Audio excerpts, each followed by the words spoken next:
อ้ายตำหุงให้เบิ่งแน่ได้เดี๋ยวสิจานให้ไป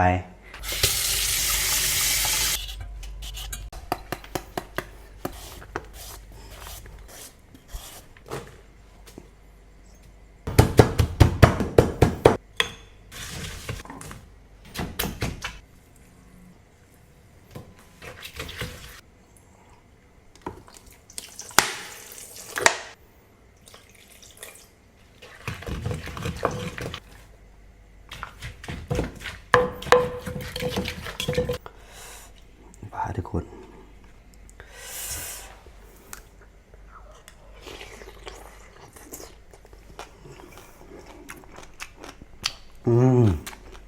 ปั๊บคลิปมาทุกคนมากินตำบักหุ่งกัน มาเผ็ดๆแบบนี้หรอกใส่มือเลย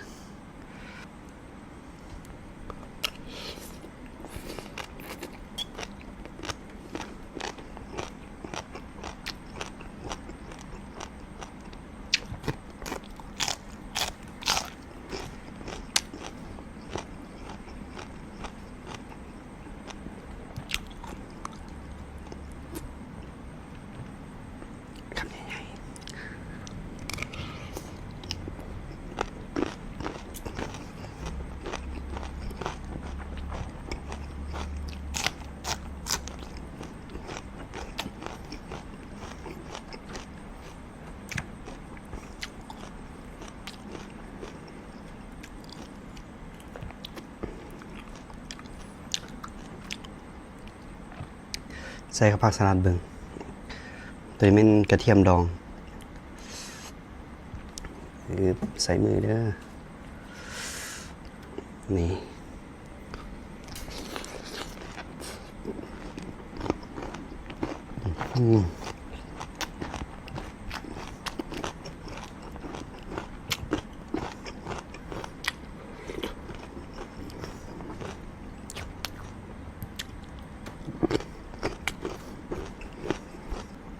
นี่นะคนคำใหญ่ๆเลย